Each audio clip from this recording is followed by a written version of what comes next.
జాగ్రత్తక్క పడ్డావంటే మూతిపళ్ళు రాలుతాయి అంటారు. మూతిపళ్ళు రాలడం పక్కన పెడితే ముల్తానీ మట్టి కంటే కూడా స్వచ్ఛమైన మట్టితో ఫేషియల్ అయిపోతుందేమో అనిపిస్తుంది.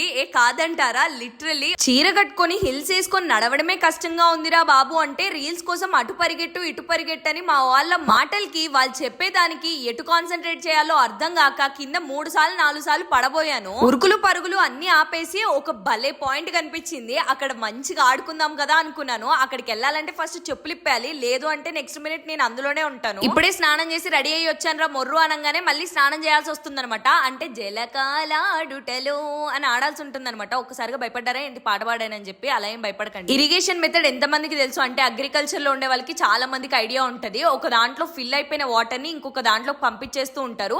సో అలా వెళ్తున్న వాటర్ లో మంచి కాళ్ళు పెట్టుకొని ఫ్రెండ్స్ నేను ఫుల్ గా ఎంజాయ్ చేస్తుండే. వీళ్ళు రీల్స్ షూట్ చేయమండమేమో గానీ నా చీర చదవడానికే వాళ్ళకి సరిపోతుంది. ప్రతి గ్యాంగ్ లో ఒక ఫ్రెండ్ ఉంటారు. ఫస్ట్ ఆఫ్ ఆల్ మన డ్రెస్ మీద కాన్సన్ట్రేషన్ ఎక్కువ ఉంటది, మనకంటే ఎక్కువ మోడలింగ్ వాళ్ళే చేస్తా ఉంటారు అనమాట. కొత్త చీర అలా కట్టుకొని వీడియోలు తీసుకుందాం కదా అని వచ్చాను, అంతే ఫుల్ గా మట్టి మట్టి అంటుకుపోయింది. ఇంకేం చేస్తాం, అదే వాటర్ తో క్లీన్ చేసుకుంటూ ఉన్నాం అనమాట. ఇంకా మా వాళ్ళకి మంచి థాట్ వచ్చి ఒక్కసారిగా నీళ్లు తీసి మొఖాన కొట్టడం స్టార్ట్ చేశారు. ఇలా మంచి పిక్స్ వస్తాయి, ఎస్థెటిక్ గా భలే ఉంటాయి అన్నారు. ఎస్థెటిక్ ఏమో గానీ మొత్తం తడిపి మాత్రం ఇంటికి తీసుకెళ్లారు. See you in the next vlog guys.